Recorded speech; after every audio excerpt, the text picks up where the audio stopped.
A'udzu billahi minasyaitonir rajim. Bismillahirrahmanirrahim. Alhamdulillah nahmaduhu wa nasta'inuhu wa nastaghfiruh wa na'udzu billahi min shururi anfusina min sayyiati a'malina. Man yahdihillahu fala mudhillalah wa man yudlilhu fala hadiyalah.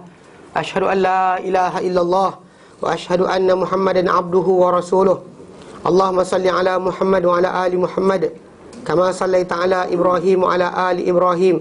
Wa barik ala Muhammad wa ala ali Muhammad kama barakta ala Ibrahim wa ala ali Ibrahim fil alamin innaka Hamidum Majid. Rabbi shrah li sadri wa yassir li amri wa hlul 'uqdatam min lisani yafqahu qawli, amma ba'd. Alhamdulillah, kita bersyukur kepada Allah kerana kita bersama untuk kita teruskan kelas pengajian kita berkenaan dengan ringkasan Sahih Muslim. Jadi kita itu sampai pada kitabul wudu dan masuk dah kepada bab yang kedua mengenai sifat wuduk. Hari tu banyak soalan yang timbul. Saya kata tak habis lagi baca, tak habis lagi kita jelaskan. Pasal dia ongoing kita jelaskan. Kita akan tengok semua sekali pengertian hadis tersebut. Baik.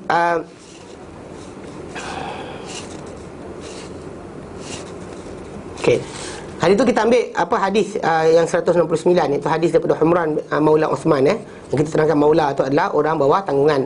Sama ada orang tu orang dua yang tinggal datang ke Madinah ataupun di bawah jagaan Uthman, ataupun dia adalah hamba Uthman.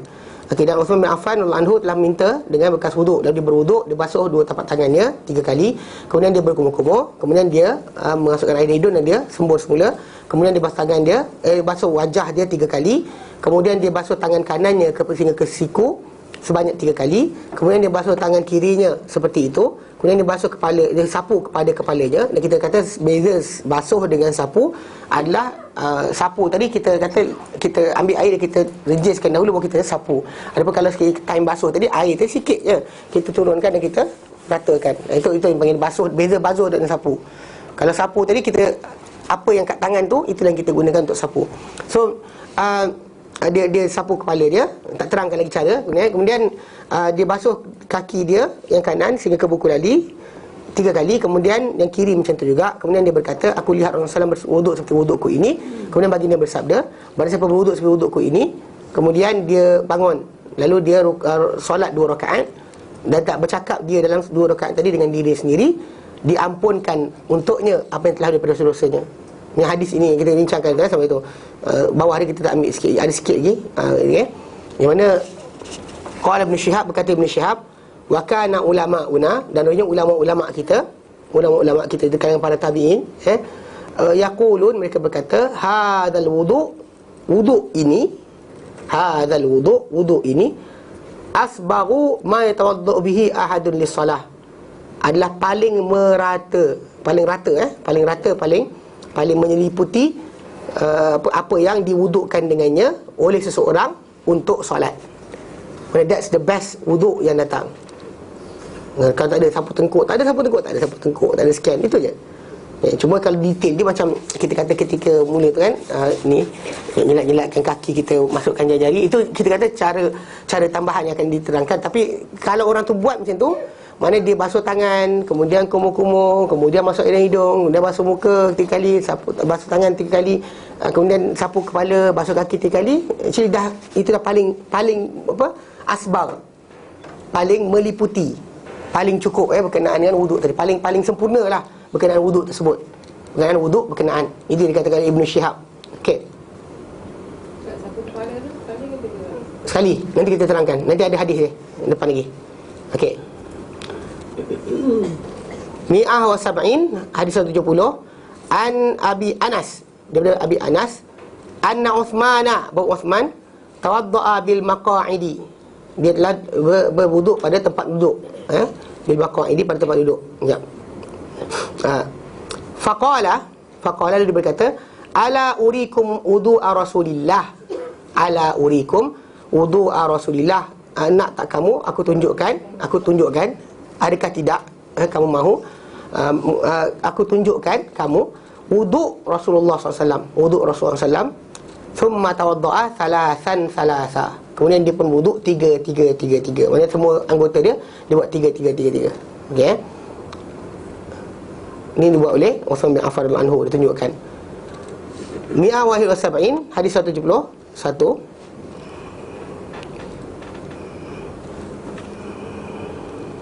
Wa an Abi Hurairah. Wa an Abi Hurairah. Wa an Abi Hurairah daripada Abu Hurairah anhu, anna Rasulullah sallallahu alaihi wasallam, anna Rasulullah sallallahu alaihi wasallam, bahwa Rasulullah sallallahu alaihi wasallam telah tawaddu'a.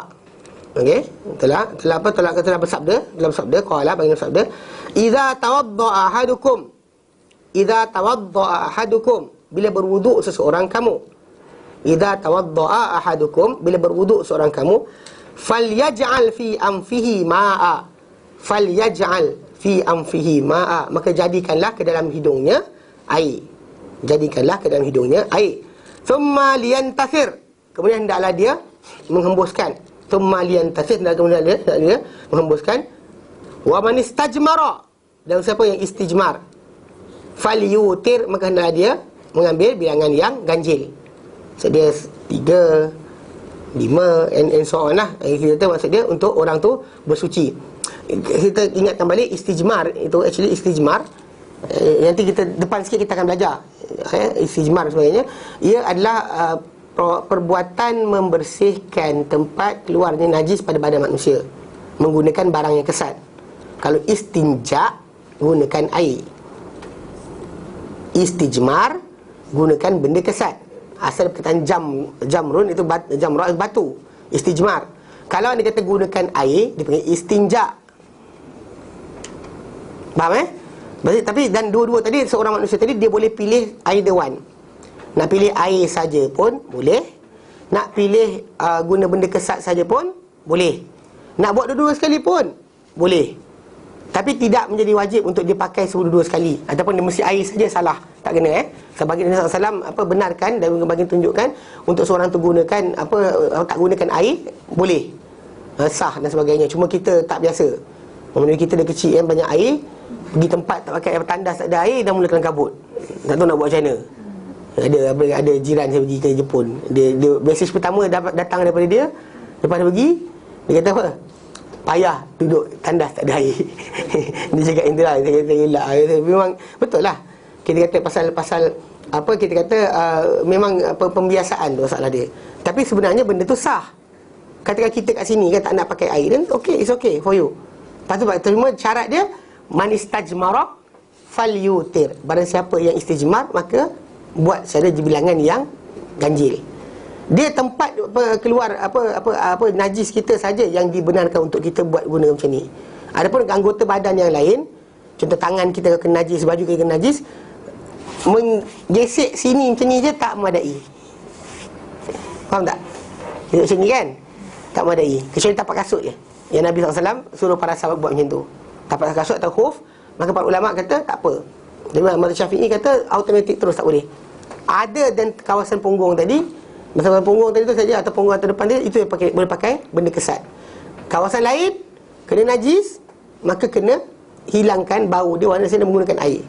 Menggunakan air. Tak boleh tidak gunakan air. Kita kata selagi air tu ada, gunakan air. Masalah kalau kata tak ada air sangat, itu tajuk lain. Tajuk air, kalau tak ada air kan, orang tu kita kalau baju dia kotor macam mana sekalipun, dalam keadaan macam tu dia ada, itulah orang tak tanggungjawabkan dia kecuali apa dia mampu. Macam kes para ulama bahaskan berkenaan dengan orang yang solat dalam keadaan bogil, macam mana nak solat. Jadi dibahaskan. So kalau dia kata orang tu berjemaah semayang bogil, dia kata semua bogil kan. So jadi imam tadi tak duduk depan, dia kena duduk dalam saf. Ini dibahaskan oleh para ulama. Kenapa dia bahaskan? Sebab nak ceritakan kalau sampai extend kepada bahagian macam tu sekali, kalau terkena, katakanlah contoh macam masuk jail, polis tak bagi baju, umur sekian tak ada baju, lepas takut nanti ada simpan dadah ke sebagainya, tak bagi baju, dan dengan solat juga ni, solat lah. Tapi makmum dia akan solat macam orang perempuan solat, mana imam tengah-tengah saf. Itu dibahaskan. Tapi secara asalnya pembahasan ini, kata possibility berlakunya keadaan di mana tak ada air sebagainya, tak ada sekian, baru timbul tajuk lain. Tapi kalau asal ada air, tak boleh untuk orang tu tangan dia kena najis, dia gunakan jas, sapu dan sebagainya. Bahkan dia kena gunakan air. Cuma ada para ulama kata mungkin Rasulullah SAW pernah buat, bila Rasulullah lepas dia bersihkan badan dia akan gosok kat tanah tangan dia dengan kuat, gosok yang kuat. Yang kita akan belajar dalam bab mandi wajib Jadi mungkin ada yang menggunakan kias pada benda tersebut bahawa boleh. Tapi jumhur ulama kata tak, semrama yang ada kalau kena najis ke kawasan-kawasan lain, maka memang penggunaan bukan air tak jadi. Gunakan selain air, contoh macam guna alkohol ke, basuh-basuh tempat najis sebagainya, tak sah. Tidak sah. Gunakan benda kesat, yes. Benda tu yang datang dalam Islam. Nabi SAW menyatakan, man istajmara falyutir. Barang siapa istijmar, maka hendaklah dia melakukan jumlah yang ganjil. Ganjil, bukan satu, 3, 5, 7 dan seterusnya. Kalau rasa selagi dia rasa tak bersih, dia digunakanlah sebanyak yang mana boleh. Tapi yang digunakan benda istijmar tadi pada kawasan yang keluar najis saja. Adapun kawasan lain ni tak pakai, tak boleh. Ambil batu, genyek-genyek tangan daripada najis dan sebagainya, tak kena, tak edi. Kena gunakan air juga. Faham Jadi istijmar. Pasal banyak masyarakat kita ni bila sebut tentang orang kencing tak basuh kan, dia kata tak sah, tak sah. Yang maksudnya as long as pakai benda dia jadi either one, either water ataupun barang kesat. Jangan cium lah punggung lepas tu. Betul. Macam mana? Tak ada air. Kena pada tangan dia. Itu yang kita kata, yang masalah dia, kerana kata kalau ketika tersebut semayang kat macam tu lah. Macam orang yang tak ada baju nak kena semayang juga. Dia semayang macam tu jugalah. Dia semayang dalam keadaan benda tu dan tak boleh dia ulang balik. Pasal Allah Ta'ala tidak menanggungkan kita kecuali apa yang kita mampu. La yukallifullahu nafsan illa wus'aha. That is the best you can do it. Itu lah. Mana kita gesek-gesek lah. Tapi still macam tu, kalau ikutkan dari segi pembersihan, masih tidak lagi menepati yang dikendaki. Adapun kalau punggung tu memang kita kata pakai tisu. Tapi mungkin ada bau lagi. Yang cium buat apa? Kan, itu masalah dia. Pasal itu saja kawasan yang dibenarkan untuk gunakan either air or satu lagi. Itu yang Nabi kata istijmar. Penggunaan istijmar tidak digunakan untuk kawasan bahagian badan yang lain. Buat apa tu istijmar? Dia ambil batu lesung unyuh badan. Salah. No such thing istijmar. Istijmar ni hanya dibincangkan ketika tajuk kubul atau dubur, untuk pembersihan kawasan keluarnya najis. Istinja macam tu juga, dibahas kat situ. Istinja pakai air, istijmar pakai benda kesat. Itu je, habis cerita. Yang ini basuh. Yang ini apa? Ini waslun, basuh tangan dan sebagainya, bagi basuh. Tak dipanggil yang tu. Yang itu dipanggil tu bagi basuh. Dipanggil sebagai istinja atau istijmar. Faham pasal tu bila Nabi kata man istajmara falyutir, mana siapa yang istijmar, maka hendaklah dia buat jumlah yang ganjil. Pasal benda tu tadi kena ni. Jadi ada para ulama bahaskan, adakah bilangan batu, bilangan benda tu yang ganjil atau bilangan sapuan yang ganjil? The white yang bilangan dia 1, 2, 3 ke, ataupun barang tu kena 3 biji. Itu kena tajuk dia. Pasal Nabi, kalau ikutkan situ, Nabi SAW pernah sekali bila para sahabat ambilkan untuk baginda batu kan, baginda dapat 3 biji, 1, 2 tu adalah batu, 1 lagi adalah najis kering. Nabi buang najis kering, Nabi ambil batu 2 biji. So actually dekat situ yang kita kata jumlah sebenarnya. Jumlah. Ada dalam, saya ingat dulu kalau sekolah pondok ceritakan di sini, batu tu boleh pakai 3 side. Sini 1 side, sini 1 side. Tak tahulah macam mana nak pakai. Kau pegang kat tangan. Actually kalau dah pakai 3 side, memang kita kena mesti pegang lah kan. Dah pakai sini, lepas tu kejap lagi nak pakai sini, pegang sini. Itu pakai sini, kena tangan lah. Confirm kena tangan. So jumlah yang dikatakan sebagai yang jumlah tadi, maksud dia barang tadi, bukan masalah sapuan tersebut. So maksudnya kalau kata pada satu batu dia nak sapu berapa kali terpulang. Tapi jangan pakai kurang dari 1 batu. Pasal ni kita akan baca hadis satu lagi nanti. Hadis Salman Al-Farisi yang Nabi larang untuk orang tu beristinja kurang dari 1 biji batu. Mana 1 biji batu je tak boleh, dia kena lebih daripada tu. Okey, faham Yep, saya. Selain daripada batu, apa lagi? Anything yang kesat. Batu dan apa yang menggantikan kedudukan batu. Ni masalah dia bila ada orang dia kata, ni ada sekali saya ngajar dekat Kota Damansara. Lepas tu sekali ada pakcik tu, abang tu lah dekat tangan. Ustaz, orang Buddha pakai tisu, kita pakai batu, apa dia punya masalah itu? Saya pandang muka dia, memang tak ada kaitan batu tu tisu, saya kata. Jadi dia ingatkan batu dan tisu tadi ada macam significant meaning. Kita pakai batu, dia orang pakai tisu. Dia tak ada benda kat situ. Jangan salah faham. Tajuk batu dan tisu tadi, dia actually apa yang menggantikan. Dan dilarang kita menggunakan dalam tadi makanan, benda yang dihormati. Maka Nabi larang tulang. Nabi sebut spesifik di tulang. Pasal dia ada bekalan makanan untuk saudara-saudara kita di kalangan jin. Dia makan dari situ. So kita duduk selit juga kan, kurang hajar dah nama kan, orang dia makan itu. Pasal jin dia makan sisa makanan kita. Dia tak boleh makan benda baru. Sebab kenapa tak pernah kita dengar jin sembelih ayam? Pernah dengar ayam awak hilang, siapa curi? Jin curi. Oh ya ke? Kan mana ada. Dan jin kata kuat kan, boleh terbalikkan gunung dan sebagainya, angkat istana. Tapi nak makan, tuan-tuan makan, luahkan, bodoh makan. Itu yang pelik bila ada manusia takut dengan jin. Pelik bila manusia takut dengan jin. Sebab apa? Jin tu makan sisa makanan anda. Paling bahaya dia punya gangguan pada kita adalah apa? Hasutan, was-was. Itu ya yang kena bimbang. Dia kacau kita, dia bagi kita bayangan-bayangan, dia jadikan kita fikir benda halal itu haram, haram itu halal dan sebagainya. Itu ya kita bimbang. Adapun berkenaan dengan tajuk masalah cekik-cekik ni, tak boleh takut. Tak boleh. Macam mana nak cekik kita? Nak tangkap ayam pun tak boleh. Kan dia kata-kata, aku nak makan. Lepas tu pulut tu bagi kosong. Bagi pulut tu, letak kunyit, letak pulut, letak tepi kat pokok tu. So dia masak sendiri. Sampai besok, sampai 17 tahun akan datang, dia tak masak. Mana dia masak pulut? Pernah try tengok. Kalau dia kata bomoh, dia kata Tok bomoh, kita tak usah bagilah. Kita kata bagi pulut masak, kita bagi pulut tak masak. Tengok dia boleh masak tak? Tak boleh. Ayam panggang bagi ayam hidup, tengok. Sampai bila nak panggang? Pasal dia tak boleh, pasal dia memang dia makan. Jadi macam Nabi larang kan, nanti kita akan baca lepas sikit berkenaan larangan menggunakan tulang tu, kerana dia adalah tempat di mana orang tumbuhkan makanan bagi makhluk-makhluk jin ni. Baik. Apa mesyuarat kat belakang tu? Okey. Tadi Abu Anas yang kita ambil pada hadis yang sebelum ni, nama dia adalah Malik bin Amir Al-Asbahi. Malik bin Amir Al-Asbahi. Dia kata Abu Anas tu adalah Malik bin Amir Al-Asbahi. Okey. Jadi itu antara penjelasan sikitlah berkenaan dengan tu. Jadi istijmar adalah dimestikan untuk seorang tu buat dengan jumlah yang tu. Dan apa tadi sebut berkenaan dengan tajuk apa? Tajuk masukkan air ke dalam hidung Okey.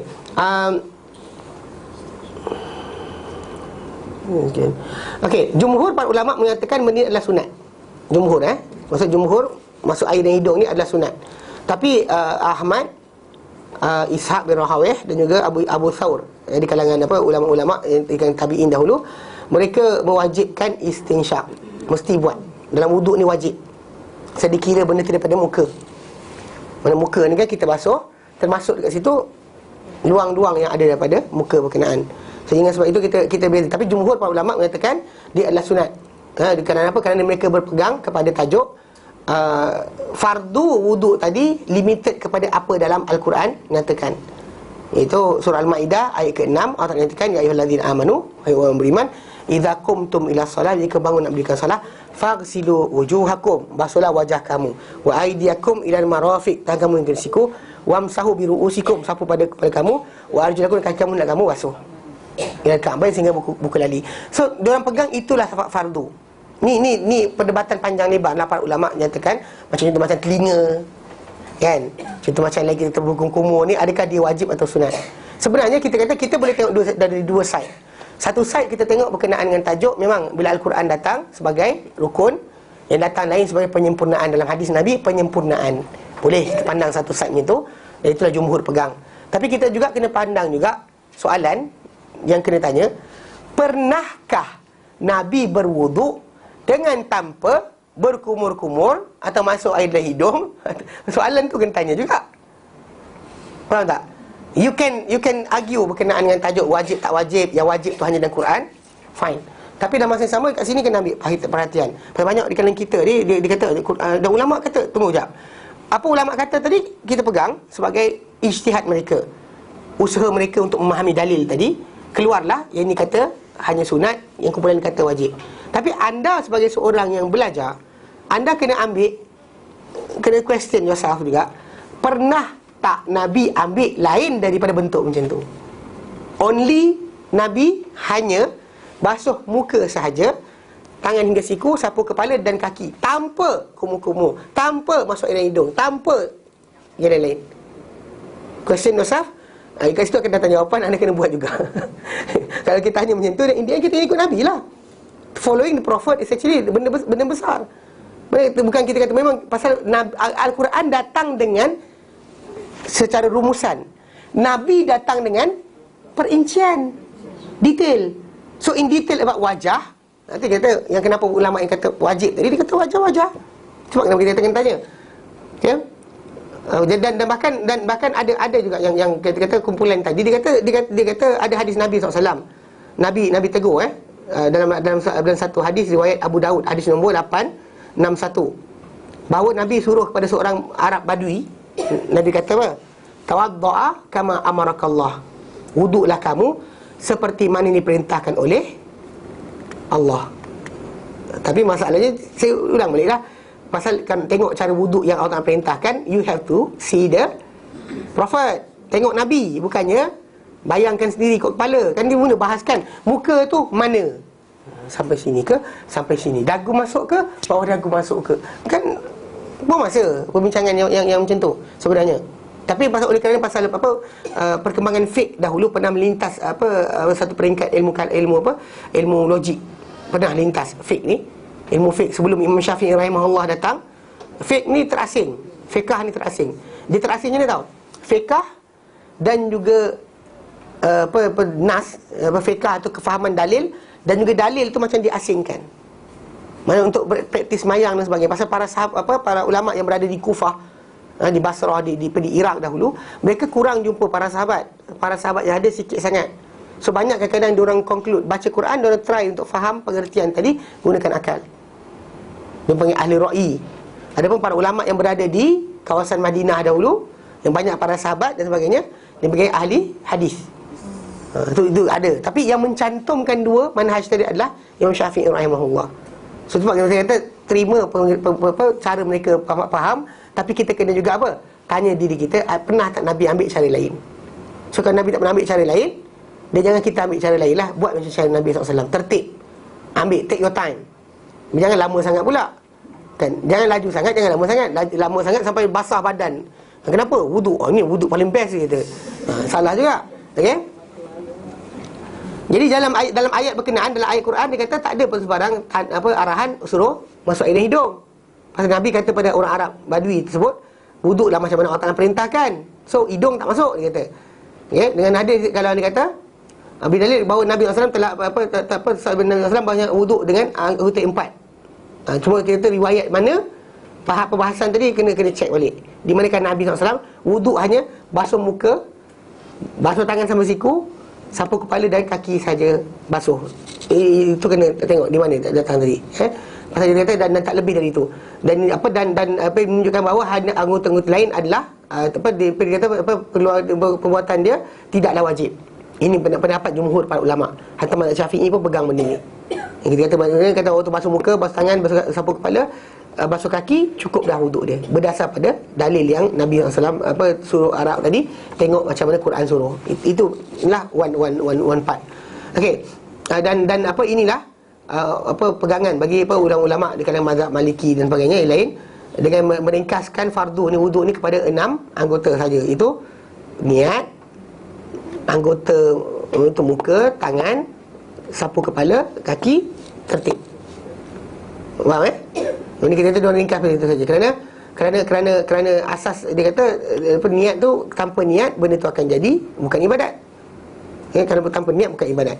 Dan juga kemudian apabila kita dalam Al-Quran nyatakan bila kamu nak bangun mendirikan solat, dia mana niat untuk berdiri solat, maka timbullah tajuk untuk buat benda berkenaan.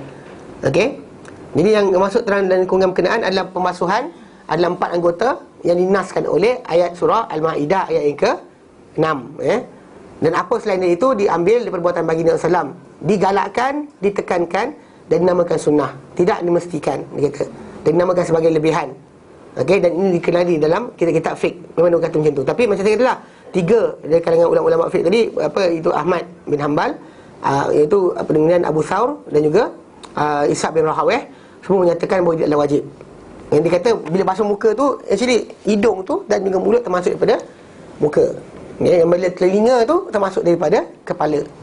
Is actually considered as kepala. Pasal dalam hadis Nabi nyatakan al-udhunan minar ra's. 2 telinga tu termasuk daripada kepala. So bila Allah Ta'ala kata wamsahu biru'usikum, sapu pada kepala kamu, so dia telinga kena sapu juga. So berdasar pada dalil tadi.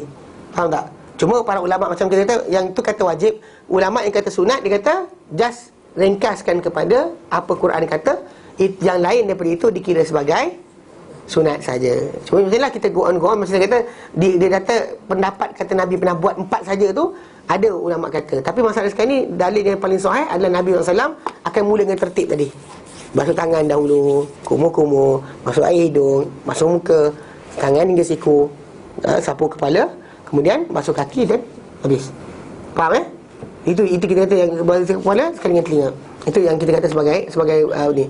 Okey. Istijmar tu kita dah terangkan. Okey. Kemudian hadis berikutnya, hadis 172. Dan juga daripada Abu Hurairah radhiyallahu anhu, okey. Anin Nabi sallallahu alaihi wasallam, Nabi SAW. Anin Nabi sallallahu alaihi wasallam qala: "Idza staiqadha ahadukum min manamihi." Idza staiqadha ahadukum min manamihi. Bila bangun seorang kamu daripada tidurnya, falyastanthir salasan. Hendaklah dia mengistinsar, maksudnya masuk air dalam hidung dan sedut hidung dan hembuskan sebanyak 3 kali. Fa inna syaitana, syaitan yabitu ala khayashimihi. Syaitan tidur pada rongga hidung dia, khayshum, di atas ni, kawasan dalam hidung dia. So arahan tersebut disuruh Jadi dia kata syaitan bertidur di situ. Mana syaitan? Apakah maksud dengan syaitan tidur pada kawasan berkenaan? Khayshum atau khayashin dia adalah kata ganda bagi khayshum. Itu kawasan atas hidung, dalam. Hidung kita ni kan, kita nampak macam ni. Lubang dia sebenarnya naik turun balik. Dia naik ke atas, melanggar kawasan ke atas tu yang kita kata ada reseptor. Bahagian-sebahagian otak kena terbuka sikit pada otak kita, kemudian baru turun balik ke dalam kerongkong kita, turun ke bawah. Dia naik, turun. Dia bukan straight. Dia naik, turun. Jadi kawasan atas daripada kawasan yang kita panggil apa? Daripada bawah naik atas, kawasan atas tu dia panggil khayshum. Khayshum Okey. Dan ada juga berpendapat kata hidung tu seluruh tu adalah khayshum. Okey. Okey. Pasal dia kata okey, dan hadis ini maksud dia atau meaning dia kita pegang di atas meaning yang asal. Maksud dia kata syaitan. Kerana hadis Nabi SAW ada yang datang dalam hadis yang lain.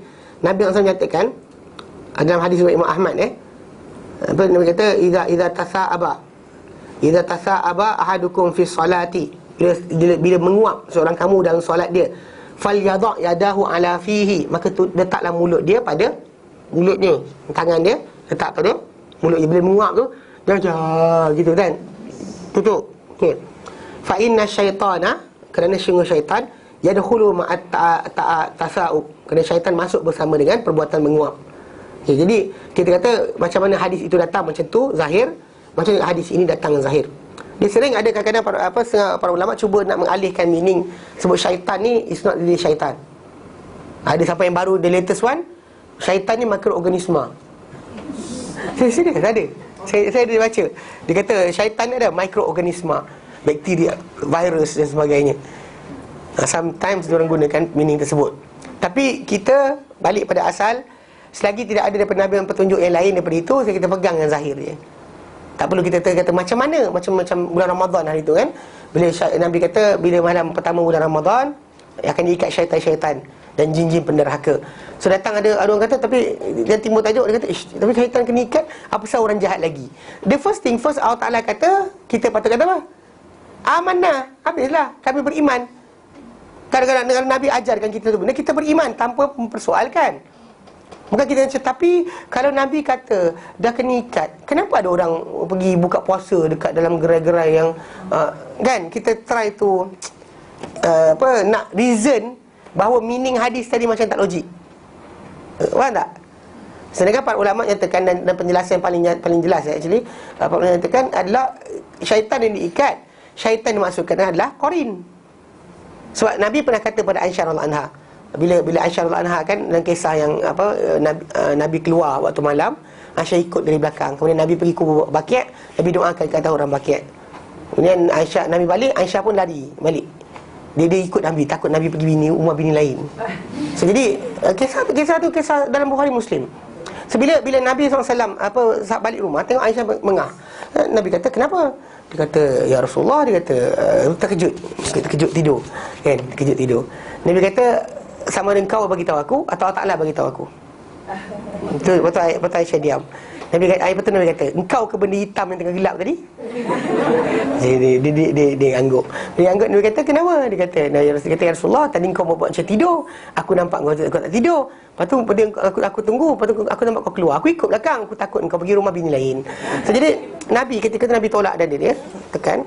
Nabi kata, atatki syaitanuki, dah datangkah kepada engkau syaitan kau? Atatki syaitanuki, adakah telah datang kepada engkau syaitan kau? Yang ni kita kata pada bulan Ramadan, kita kata korin tu hilang. Kita tengok orang semua datang kelas, belajar, rajin kan. Ada masa kosong baca Quran. Baca Quran. Sekarang ni masa kosong tengok YouTube kan. Chatting kan. Masa dia memang kita kata bulan Ramadan tu, para ulama kata bulan Ramadan tadi dengan nyatanya actually tak usah alihkan pengertian lain. Ada orang cuba alihkan, dia kata bukan, pengertian maksud syaitan diikat tu adalah manusia semua nak buat baik, lalu syaitan terikat.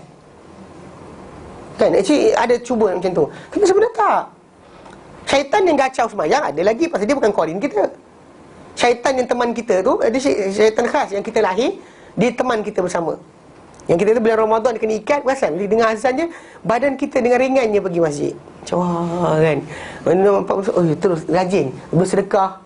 Kan bulan Ramadan orang sedekah banyak kan. Time bulan lain duit tu ada juga, dia kena dekut sikit. Kan bulan Ramadan rasa macam ringan je nak keluar. Sebab apa? Sebab tadi, sebab konsep berkenaan dengan tajuk apa? Syaitan tu diikat. Lepas je 1 Syawal, lepas nak ambil kau. Kan? Tak ada dah. Kan? Hilang dah semua sekali. Itu sebab kita kata, kalau disebut syaitan itu physical. Physically, bila kata atas zahir, tanpa perlu alihkan kepada meaning yang lain. Itu yang asal. Bila Nabi kata syaitan, saya sebut syaitan. Bagaimana ada cerita riwayat yang menceritakan Abu Ubaidah terkena taun di Mekah. Ada Abu Ubaidah bin Jarrah. Ya. Terus? Jadi ada yang menceritakan ianya taun itu ada daripada setan. Ya. Apa salah pula? First thing first, dalam hadis Nabi ajarkan tentang kuarantin dan sebagainya kan. The first hadis yang datang berkaitan kuarantin dalam Islam, hadis datang adalah kisah dia Abu Ubaidah bin Jarrah dan orang-orang. Dia kita tahu, bila kita kaji sejarah balik, Black Plague ataupun berlaku taun penyakit ni berlaku bila manusia ni duduk dalam satu bandar ramai-ramai dan sebagainya. Di Eropah pernah jadi dan sebagainya. Kes dia sebab diorang tak ada switch system, memberak tepi rumah dan sebagainya. Itu je punca asal dia. Bukan jin, tak pernah dikatakan jin pun. Maka actually kalau dia kata jin buat kerja tu, punyalah rugi sebab orang mati kena taun masuk syurga. Kan syahid. How can setan buat kerja yang merugikan dia? Matlamat asal dia supaya orang ramai masuk neraka. Bagi teman dia, datang pula kawan ni, kalau dia kena tahu di iblis, dilempang di iblis. So apa? Kata bodohnya kau kan. Dia kata, kan kita nak ajak orang masuk neraka ramai, engkau matikan dengan cara yang menyebabkan dia masuk syurga. Kenapa? Faham tak? So pasal tajuk tadi, pasal kata tak ada dalil yang mengatakan benda berkenaan. Bahkan kita kata ketika Umar nak masuk, diorang tak ada pula bila kita tahun tadi baca Quran ramai untuk halau setan dan sebagainya. Tak ada. Kan kita kata ini assumption orang terpulang. Tapi Allah Ta'ala turunkan penyakit, ia biasa datang. Bahkan mati Abu Ubaidah bin Jarrah, dia bukan mati di Mekah, di Syam. Di Syam kita kata dia di Syria. Dia actually tahun panggil tahun Amwas. Di kawasan berkenaan dia merebak. So jadi para sahabat yang berada di sana pegang hadis Nabi, tak keluar. Para sahabat yang kat luar tak boleh masuk. Pegang dengan arahan Nabi SAW. So ada juga orang yang berkata pada Umar, kau lari daripada qadar Allah ke? Umar kata, aku lari qadar Allah kepada qadar Allah. Duduk qadar Allah. Maksudnya sakit, lapar, qadar Allah. Kenyang pun qadar Allah. So kalau kita lapar, kita nak kenyang ke lapar, Allah Ta'ala yang tentukan. Kan ada orang tu makan melantak banyak-banyak, takkan kenyang pun. Kan ada orang tu makan sikit kenyang. So jadi benda tadi kadar lapar dan juga lapar dahaga sebagainya, Allah Ta'ala yang berikan. So kalau dia kata nak hilangkan pun dengan kadar Allah. Antara kadar Allah Ta'ala adalah makan itu menjadikan kenyang. So ambillah kadar Allah Ta'ala. Jadi dia lari daripada tak masuk, dia mengelak, dia tak masuk. Cuma lepas tu datang Abdurrahman bin Auf datang, dia kata, aku ada ilmu daripada Rasulullah SAW tentang perkara ni. Aku ada ilmu dari Rasulullah tentang perkara ni. So dia terangkan, Nabi SAW sabda, bila kamu dengar pada satu negeri itu berlaku wabak penyakit dan sebagainya, maka kalau kamu di luar, kamu jangan masuk. Kalau kamu dalam, kamu jangan keluar. Dan Nabi SAW janjikan pada sesiapa yang mati dalam tadi dengan bersabar, dia akan dijamin masuk syurga. Maka ni antara mati syahid. Al-mat'un, orang yang kena ta'un, kena wabak penyakit, plague, dia mati syahid. So kita kata kalau benda tu dari syaitan, then seriously syaitan rugi. Kan, syaitan rugi. Kan? Dia wabak penyakit. So jadi konsep berkenaan dengan kata syaitan tadi, itu asal. Dan sebenarnya syaitan, macam kita pernah terangkan dahulu, lafaz syaitan ini kena kepada any makhluk sebenarnya. Any makhluk, mana makhluk yang degil, tak dengar cakap, panggil syaitan. Syaitan ada jin manusia, syaitan jin pun ada. Jadi originally the meaning of syaitan is actually makhluk yang degil, tak dengar cakap tu panggil syaitan. Bahkan para sahabat Nabi SAW pernah gelar, macam Umar, dia pernah gelar kuda daripada Eropah yang dibawa untuk dia naik. Kan zaman dia memerintah, dia besar, Umar ni besar. So bila dia nak naik kuda biasa tu tak cukup besar untuk dia. Kan, bila dia pasal tinggi badan Umar ni, bahu dia tu sama tinggi punggung unta. Kalau dia naik keldai biasa, kaki dia cecah lantai. Keldai, kita naik motor pun kaki tak sampai kan, dia naik keldai, kaki dia cecah lantai. Selagi sekali dia bawa kuda, tapi kuda tadi dia bawa untuk Umar. Tiap kali Umar naik, jatuhkan Umar. Dan sekali Umar kata, ma hamaltumuni ila ala syaitan, korang sebenarnya tak bawa aku naik melainkan ke atas ekor setan ni. Pasal asal makhluk yang degil tak dengar cakap ni syaitan lah. Pasal kalau anda kata makhluk tu boleh bertaubat, boleh patuh dengar cakap, tak panggil syaitan. Faham So syaitan dia tapi bila kadang-kadang lebih banyak penggunaan, contoh macam nampak berkenaan gangguan, masalah apa, was-was dan sebagainya, syaitan, solat dan sebagainya, ia adalah benda dikaitkan dengan jin, syaitan jin. Tak ada macam ni syaitan manusia kan, ni syaitan manusia duduk dalam hidung aku, macam mana ada kan, syaitan jin, bukan syaitan manusia. Faham Dan ada juga para ulama menyatakan, dia kata barangkali benda tadi adalah gambaran bagi apa yang tersimpan daripada lembapan dalam hidung, dan juga dan juga kotoran yang menepati dengan kedudukan syaitan. Dia kata di atas ini ada orang Arab ni, dia panggil benda-benda yang buruk, yang kotor ni sebagai syaitan. Contoh macam apa? Contoh dalam tajuk kisah surah As-Saffat ayat yang ke-65, beliau terangkan berkenaan dengan tajuk pokok zakum. Kan Allah kata ka'annahu, dia punya mayang dia ka'annahu ru'usus syayatin, seolah-olah di kepala syaitan. Orang tak pernah tengok syaitan muka macam mana. So, jadi bila Allah kata seperti kepala syaitan, bukan maksud dia, kan, faham tak? Benda macam ada muat tanduk, ada sekian, tak. Benda keji, benda yang jijik di kisah mereka dipanggil syaitan sebenarnya. Pasal itu saya kata penggunaan biasa ada digunakan oleh orang Arab untuk lafaz syaitan. Dia macam Umar panggil kepada kuda yang tak dengar cakap tu sebagai syaitan. Okey? Dan actually dan syaitan ni tadi barangkali juga dimaksudkan dengan apa? Gambaran bagi malasnya orang tersebut daripada bangun untuk solat. Sebagaimana Nabi SAW menyatakan dalam hadis yang lain, Nabi kata yaqidu syaitanu ala riqabi ahadikum, ala qafiyati ahadikum idza huwa anama thalatha awqat. Akan mengikat syaitan pada tengkuk seorang kamu bila dia tidur dengan 3 ikatan. Syaitan tiap kali kita tidur malam tu, dia ikat 3 ikatan dekat tengkuk kita. Bila orang tu, Nabi kata bangun, kemudian dia ingat Allah. Bangun dia ingat Allah, terbukalah 1 ikatan. Dan kalau kata dia bangun, dia ingat Allah, dia wuduk, terbukalah 2 ikatan. Dan kalau dia bangun, dia ingat Allah, dia wuduk, kena solat wuduk, tak wuduk tak solat, tak wuduk masalah. Dia wuduk dan dia solat, maka terbukalah 3 ikatan, dan dia akan bangun pagi dalam keadaan cergas dan good feeling. Mana mood dia baik. Adapun sebaliknya, kalau orang tu bangun bukan dengan keadaan tersebut, dia akan bangun kaslan, malas, khabisan nafsi, dan keadaan dia jadi bad temper kan, pelik sikit perangai dia. Contoh macam kita kata temper seorang tadi kadang ada kaitan tajuk dia bangun pagi macam mana. Kalau bangun pagi dengan ingat Allah sekian sebagai tertib dia, dan dia akan mendapat perlindungan daripada syaitan jadikan dia malas, ataupun dia pada hari berkenaan jadi orang yang asyik marah-marah dan sebagainya. So the way you wake up pagi itu penting. Ini ingat Allah Ta'ala dahulu. Bukan hari nak makan apa kan? Nak makan apa kan? Itu masalah Kena perhatikan balik. Okey, jadi maksud dia bila baginda SAW perintahkan benda ini, seolah perintah untuk apa? Bukan buat kerja tu saja. Ni ada orang ni mungkin buat kerja lain, dia pergi letak doktor yang tu, dia letak tepi katil dia, orang tidur, tidur balik. Tak, ini seolah-olah macam arahan untuk apa? Berwuduk. Mana sebut di antara pasal perbuatan memasukkan air dan hidung ni di antara perbuatan wuduk. So maksud dia bangun dan berwuduklah. Okey. Maksud apa? Dalam pasal ini datang dalam hadis yang lain dalam Sahih Muslim, maka Nabi kata bila orang terbangun, falyatawadda, maka dia ada berwuduk dan dia istinsar 3 kali, masukkan air dan hidung 3 kali, kerana syaitan tidur dalam khayshum dia. Tidur dalam ruang rongga hidung dia. Jelas? Okey. Dan dia kata dekat situ. Okey. Kenapa ditambah ke belakang? Sekejap. Okey, baik. Istijmar dah lepas dah. Okey. Termasuk kita ini sama tadi yang kita bincangkan, maksud dia bilangan bukannya sapuan. Yang apa istijmar tu. Okey, baik, sambung ni. Dia kata sambung. Dia kata berikutnya ayat 1 hadis nombor 173. Okey, 173. An Abdullah bin Zaid bin Asim Al-Ansari, daripada Abdullah ibn Zaid ibn Asim Al-Ansari. Okey.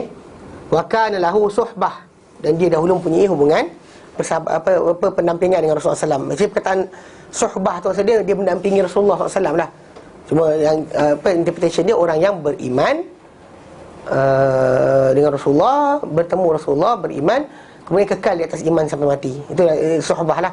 Kalau orang jumpa dan Rasulullah dalam mimpi, tak dikira sahabat. Orang kita kan banyak kan, jumpa Rasulullah dalam mimpi, ni jumpa Rasulullah dalam mimpi, tak jadi sahabat. Tak kira dia Habib ke tak Habib, takkan jadi sahabat Nabi SAW. Sahabat tu mesti hidup bersama Rasulullah, beriman. Kalau tak beriman, tak jadi, tak dikira juga. Yang munafik tadi tak digelar sebagai sahabat, digelar sebagai munafik. Wa kanat lahu suhbah, dan dia dahulu punya persahabatan dan perkataan sahibah atau sahabah maksud dia damping. So actually itu yang terjemahan English lebih tepat, dia kata companion, pendamping, orang yang mendampingi Rasulullah SAW, mendampingi Rasulullah SAW, pendamping Rasulullah. Meaning yang lebih lah. Qala, beliau berkata, qila lahu, dikata kepada beliau, tawadda' lana wudu'a Rasulillahi sallallahu alaihi wasallam. Wuduklah untuk kami wuduk Rasulullah SAW. Mana wuduklah, tunjuk pada kami wuduk Rasulullah SAW. Fada'a bi'ina'in, lalu dia pun minta dibawakan bekas. Okey. Kat sini yang saya sebut ada tu yang cara dia. Dia kata fa'akfa'a minha ala yadayhi, lalu dia tumpahkan daripada bekas berkenaan ke atas tangan dia. Dia tak celup. Dia ambil, tumpahkan, kemudian dia basuh. Yang dia ambil lagi. Okey. Faghasalahuma salasan. Lalu dia basuh tangan dia sebanyak 3 kali. Dia letak lagi, kemudian dia macam tu. Faham dan bekas ni bayangkan dia besar. Kena bayang kecil kat. Orang tanya macam mana ustaz nak celup tangan dalam ni ustaz? Rayu tak nak ambil biasa, nanti lain kali kita ambil. Okey. Jadi summa adkhala yadahu, kemudian dia masukkan tangan dia ke dalam bekas berkenaan. Masukkan. Okey. Fastakhrajaha, kemudian dikeluarkan tangan dia. Kemudian dia apa?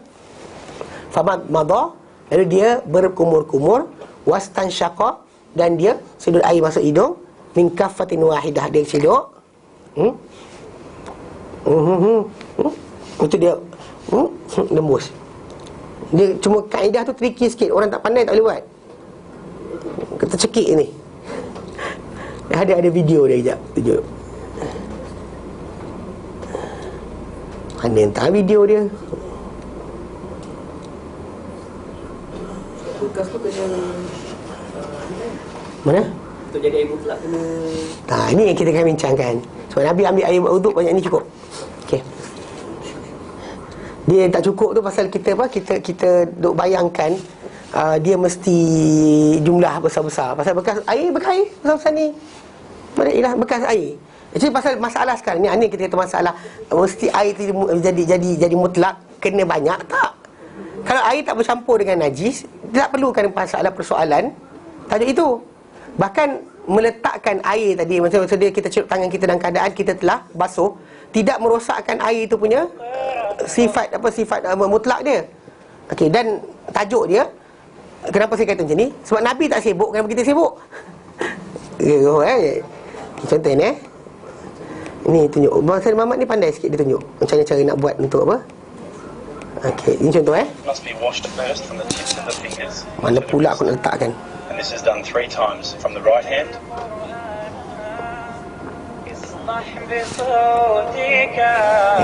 Repeating the process. Dia ambil kan 3 kali. Okey. Okey, lepas tu lepas tu dia ambil. Then wash your mouth and nose with your right hand, ensuring water enters both Dia your boleh mouth buat. and your Tak nose. pandai buat lagi. And then clean your nose with your left hand. Dia ambil tu. Repeat the process 3 Lepas tu dia times. ambil kan. Nampak? Itulah dia satu yang itu yang dikatakan tadi apa? Dengan satu tangan tadi. Ini sekarang ni zaman kita ni kita ada apa? Ada apa panggil apa? Ada air pipe. Imran ambil satu kayu air. Ini masa zaman kita ni zaman ada pipe. So kita bayangkan zaman Rasulullah ada pipe, mana ada? Okey. Normally dia orang ambil bekas bila kata apa wuduk, bekas tempat wuduk tadi kecil je. Bahkan cili yang ni tunjuk masalah basah juga ni. Okey. Yang banyak sangat. Kayu okey. Okey, kan dia starting dengan dia kata apa? Mula dia apa? Tumpahkan air kat tangan. So dia ambil macam ni, kan? Okey, kemudian dia buat yang tu. Buat 3 times lah. Lepas tu celup. Dia tak macam tak celup lah. Pasal tu kenapa kita, dalam konteks ni yang kita kata bab mandi wajib Rasulullah SAW, air yang bila kita kata masalah air mustakmal, air yang jatuh ni Nabi tak kutip untuk tadah kejap lagi Zuhur kan buat lagi ke asar buat lagi, tak. Tapi Nabi tak pernah kisah berkenaan dengan percikan air itu datang balik. Faham tak? Macam Nabi siap berebut dengan Aisyah radhiyallahu anha, takkan tak ada percik. Try buat. Kalau siapa yang kahwin pergi try dengan bini, ambil besen, kemudian mandi wajib sama-sama. Ambil air bawa keluar. Zaman kita pasal air pancut kita pakai, kita lahir tengok air pancut dah. Kita tak tahu sebenarnya orang mandi dulu zaman macam ni. Ambil air macam tu. So air yang tinggal ni tadi masih lagi mutlak. Kalau jatuh. Terjatuh dekat muka. Itu masalah. Kalau Nabi tak pernah sibuk, kenapa kita sibuk? That's the problem there. Itu sebab banyak saya faham concern berkenaan orang tersebut. Kita kata saya setuju berkenaan dengan Nabi tidak pernah tadah balik air untuk pakai sekali lagi. Whoever say yang air mustakmal tak ada, saya setuju. Tapi masalah sekarang ni kena persoalkan. Tajuk dia, adakah Nabi tadah air untuk ambil sekali lagi? No such thing. Tapi percikan air jatuh kita sibuk, itu ada masalah. Pasal kita concern benda Nabi tak concern. Sahabat tak concern. Macam dalam hadis yang kita sedang baca sekarang, yang dia kata dia ambil, dia lepas dia basuh tangan 3 kali kat luar, lepas tu dia celup. Intentionally dia celup. Dan bahkan dalam mazhab Syafi'i, bila dibayangkan ini sebagai gayung, it's okay. So tak timbul tajuk kan ayat ni lekat jatuh balik, habislah kata tak ada. No such thing. Awak kalau nak ambil wuduk pakai bola, memang kena pastikan ambil kayu jangan itu. Oh, salah. Itu masalah dia. Tu kita tahu masalah dia concern. Sahabat ni tadi macam mana? Adakah sahabat ni tak tahu apa yang kita tahu? Tajuk dia. Pasal dia cerita sekarang ni dia overthinking, panggil. Overthinking. Kalau dah kena guna jatuh. Itu masalah dia. Soalan sekarang, Nabi mandi dengan isteri, dia duduk tarik-tarik air. Aisyah tarik air, dia tarik air. Berebut. Takkan tak percik? Confirm percik air. Soalan sekarang, kalau dia terpercik air, macam mana pula air jangan tinggal tadi? Macam Maimunah pernah isteri dia pernah ambil mandi wajib, tinggal air baki dalam bekas. Nabi datang, Nabi wuduk dengan air berkenaan. So Nabi dia kata, ya Rasulullah, aku tadi mandi junub. Nabi kata, air tak junub, engkau yang junub. Faham tak? The concept of air, saya setuju. tidak tadah air untuk wuduk sekali lagi. Tapi masalah sekarang adalah berkenaan tajuk percikan air yang jatuh. Jangan persoalkan. Saya kata pasal sekarang ni dalam contoh yang kita tunjuk ni, contoh ni orang ni dia wuduk pakai paip. Sedangkan sahabat Nabi tadi, dia wuduk daripada bekas. Dia basuh, kemudian dia tutup lah tangan dia. Semua datang dari mana, Ustaz? Ini pakai overthinking dipanggil. Overthinking. Sebab kenapa kita kata pendapat-pendapat orang, tapi masalahnya tak disokong oleh dalil. Then wash your face from your forehead to your chin. Siapa tak dijanggut yang buat itu lah. Perempuan beria gonyoh itu apa? Repeat the Kan? process 3 times. Nampak? Sikit kecil je air paip dulu kak. Kalau kita tu tak cukup tu. Then you wash your arms. Ya, dia ambil Tips of your fingers to just above your elbow. Dia ambil air tu, 3 dia times for the right arm. turunkan, kemudian nampak? Saya tu dah yang kita kata basuh. Basuh ikut syarak, basuh ikut bahasa lain. Kalau ikut syarak, itulah cara dia. Tak perlukan kepada kan. Dia kira orang kita buka pipe, lepas tu dia menari apa dekat pipe tu. Repeating the process 3 times for Nampak? the left arm. Dia turunkan air tu, kemudian ratakan lah. Ni isbag. Ni bukan gosok, ni meratakan air yang ada tadi. Nampak?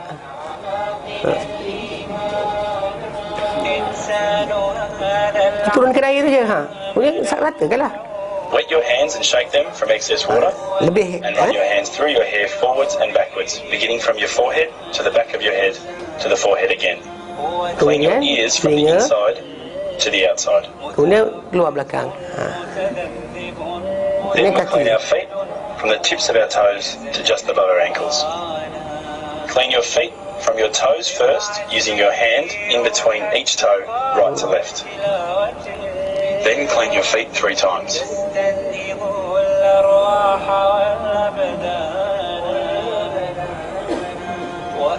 Repeat the process for your left foot, using your left hand.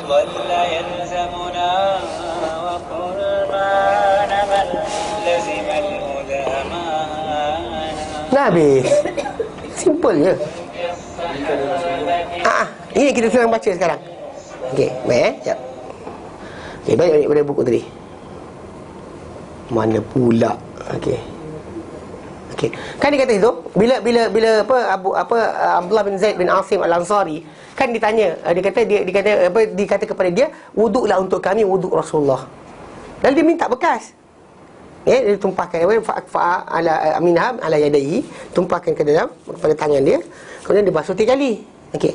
Kemudian dia masuk tangan dia dalam tu, dia keluarkan, dia berkumur-kumur dan masuk air dan hidung dengan satu bekas.